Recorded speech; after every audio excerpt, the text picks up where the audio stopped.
Hello and welcome to Sheffield Live. You are watching African Voices with me, Bailo Jallo, a show where we tend to discuss the achievements and also the issues that affect Africans both in this country and abroad.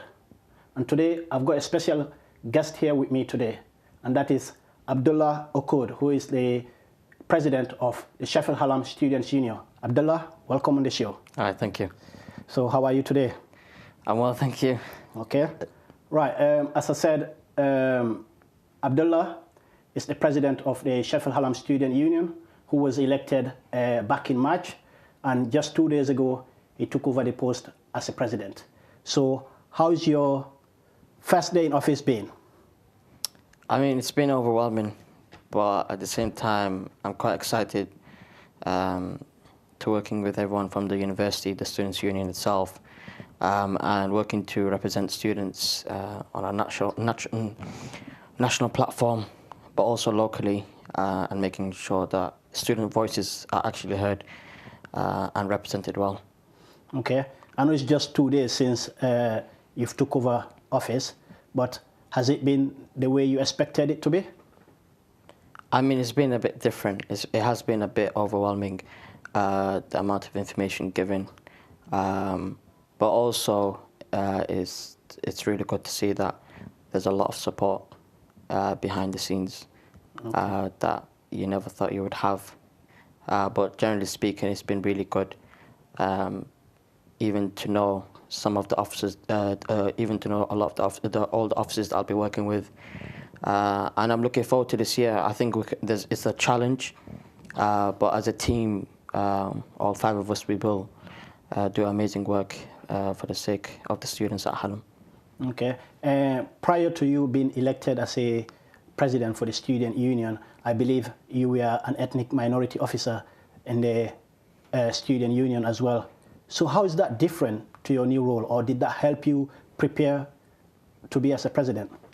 So it has supported me in terms of leading a group of people, kept me resilient, and actually I've learned a lot.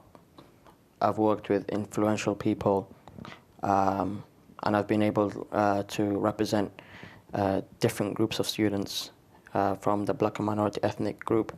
But really, it was hard to let go and run for the elections, because really everyone loves to represent their own people, really. But it has been really good. I've learned a lot. We've organised big events. We've organised over 30 events in the year. Wow. I've been heavily involved with the Black History Month planning.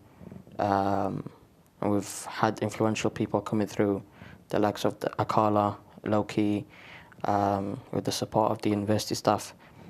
And now I'm hoping to do that on a bigger platform, represent more students from all backgrounds, from all faith groups and non-faith groups as well, and really to ensure and create and build on from previous officers that hope for students that they will be represented, they will get the support necessary in their university life, okay, and hopefully from their university life be able to graduate and apply for jobs, okay, after that.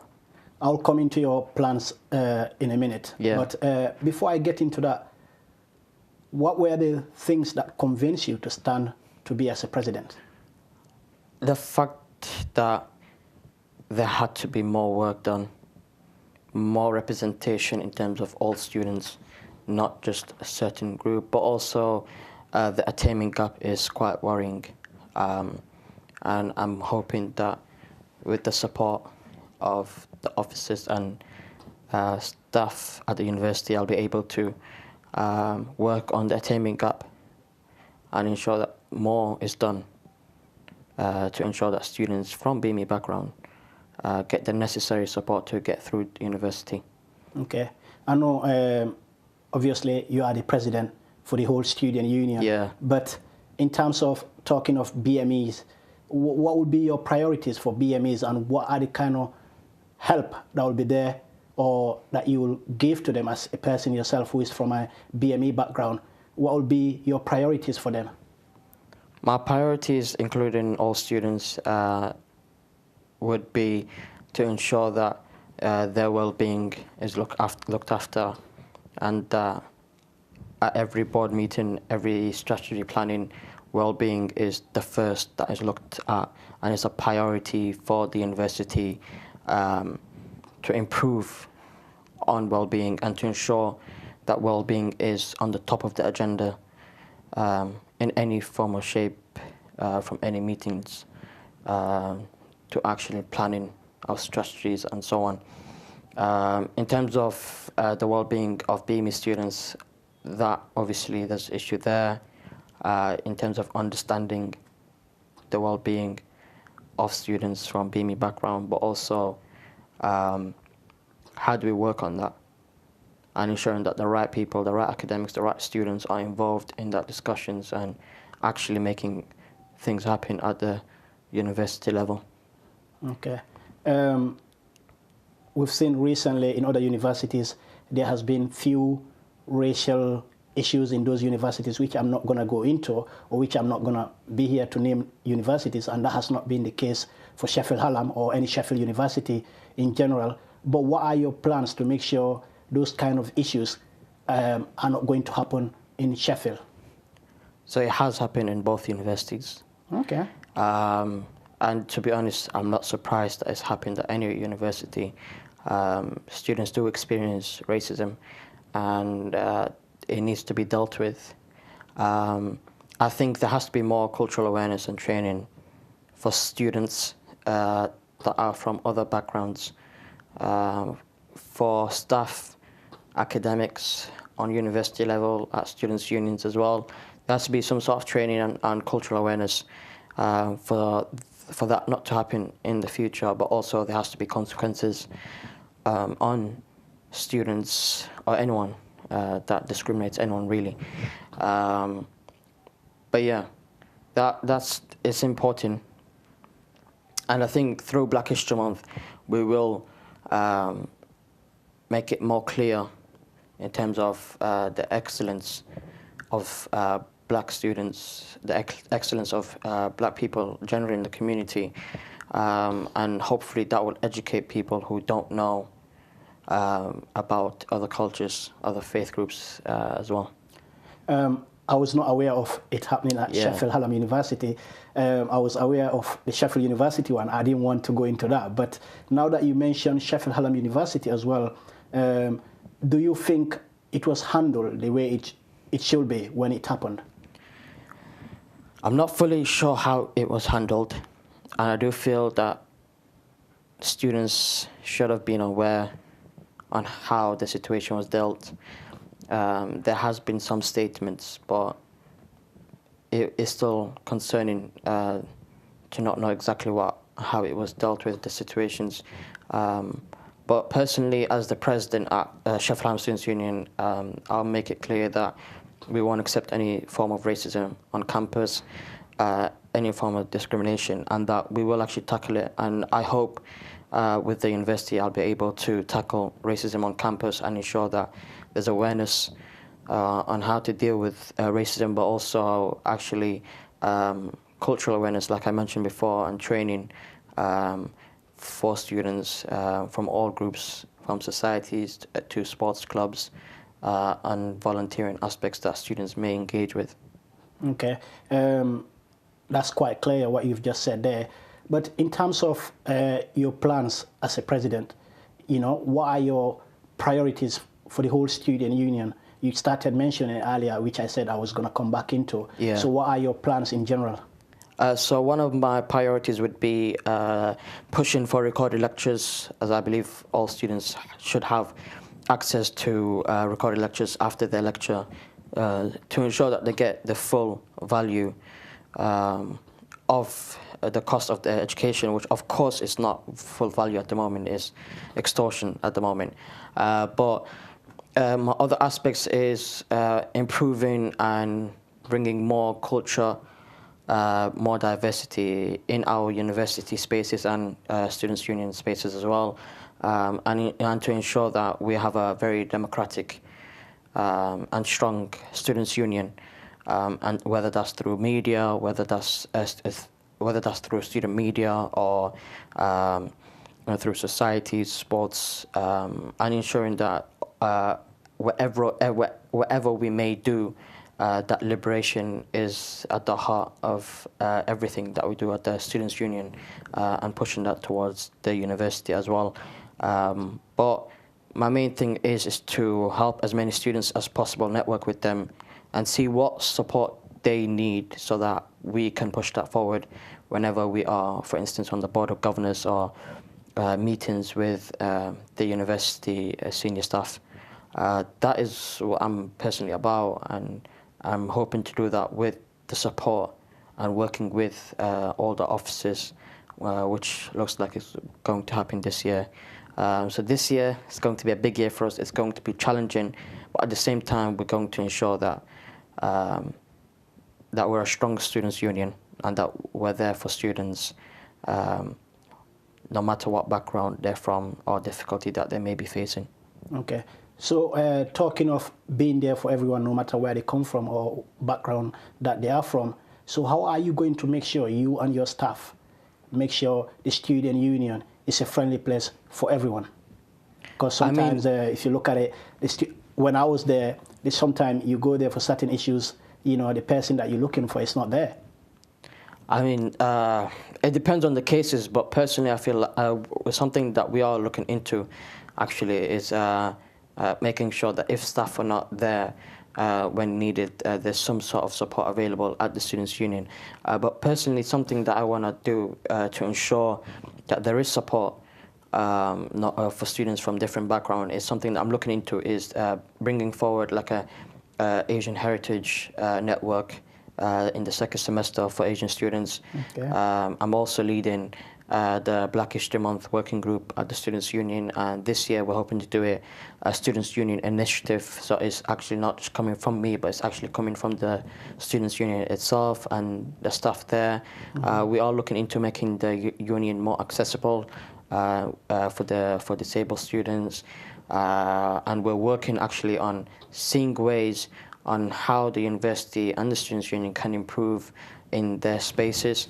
And we are speaking to students currently, taking advice from them, feedback, and actually engaging with students, which we have been doing for a very long time. But this year we've been extremely hardworking and we've improved greatly. Okay. And with myself and the team, we're hoping to expand that even more. Okay, so if I can just come back to the Black History Month, which you mentioned earlier, which is going to be one of your events that you are planning to do this year. So how big are you planning it, and what are the plans for the Black History Month?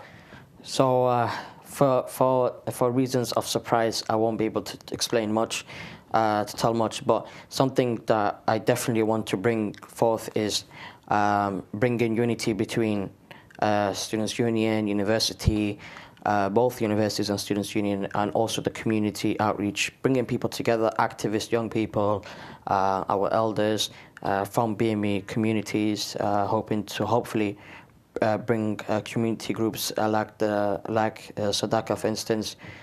Those are the kind of groups that we want to bring in to university places and potentially support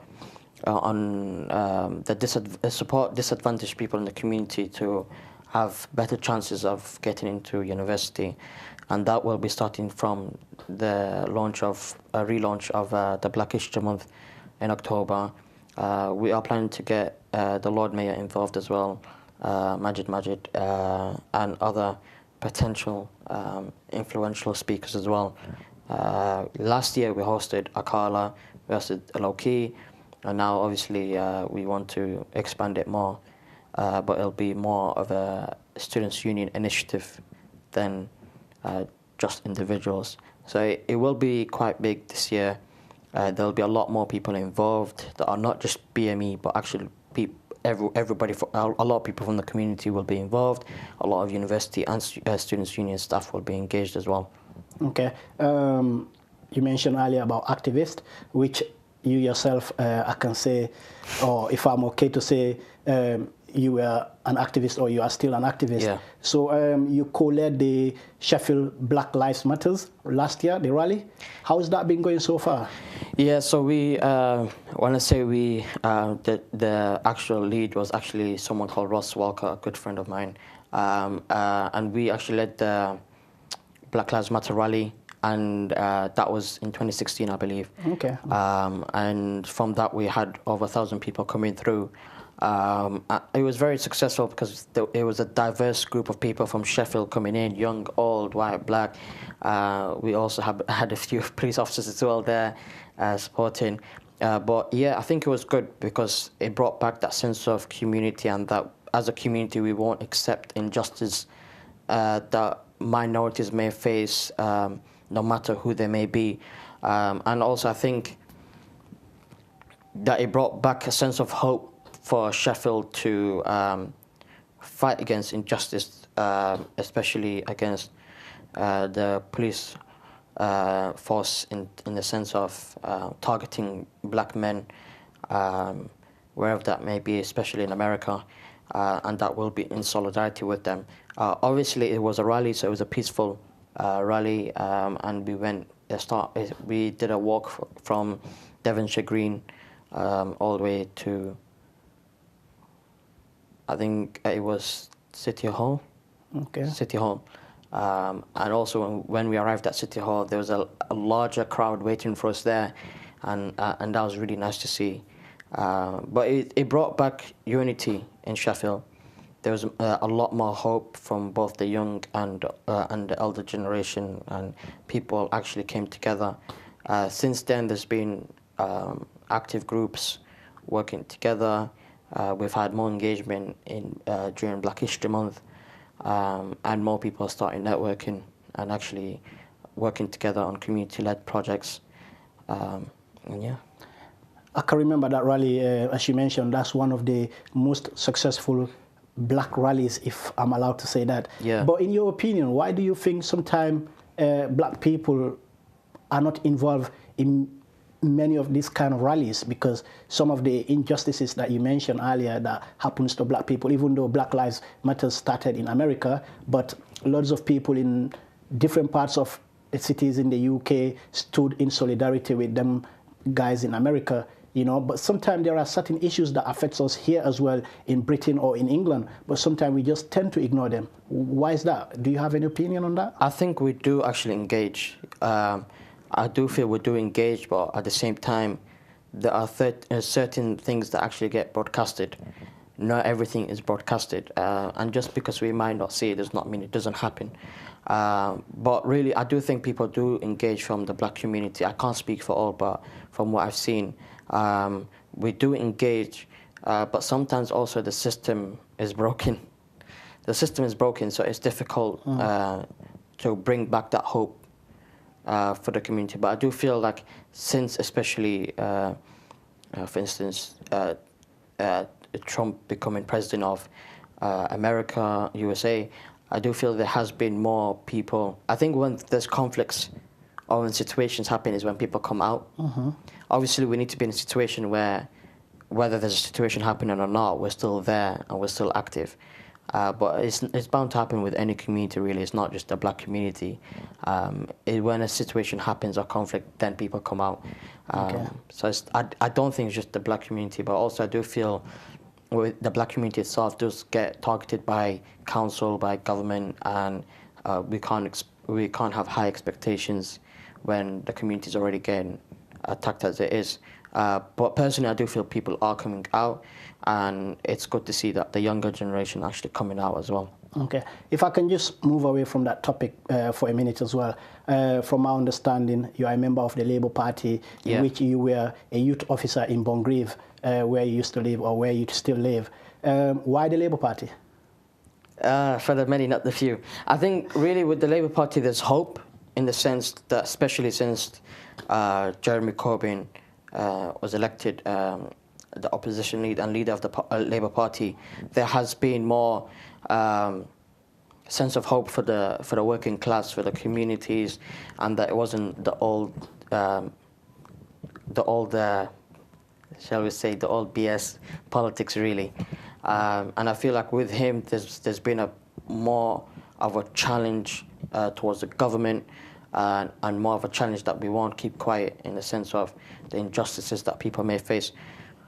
Personally, I feel like, for instance, as the youth officer of Ben Grieve, I felt that there's a lot that needed to be done in the community, and I do feel there's still a lot that needs to be done. We have really important issues in terms of crime. We have gang issues. But the thing is, what are the causes of these issues is what my concern is. My concern is that, unfortunately, there isn't opportunities in Ben Grieve for young people, for the working class. The library has been cut down. The lack of community centres that have been closed down. The amount of social workers that have been jobless because there's nothing going on for the community. And I feel that's why, as Labour members and the party, I do challenge the community for us to actually start engaging and for us to do more for the community. And I challenge the current councillors in Ben Grieve because I do feel like a lot more has to be done for young people in Ben Grieve, and whether that's more jobs, more skills opportunity, or actually getting into university. Okay, and just a quick one, we've got less than a minute left on our show today. Who is your role model and why? My role model would be the Prophet Muhammad, peace be upon him. And reason being, no matter what, we have to stand against injustice, but also because of his kindness towards humanity. Okay. Unfortunately, that's all we've got time for tonight. Thank you, Abdullah, for coming. Thank you. It's a pleasure, and we wish you good luck in your presidency as a president of Sheffield Hallam Student Union. Thank you. Thank you for watching. Until next week, from me and the rest of the team here, you have a good night.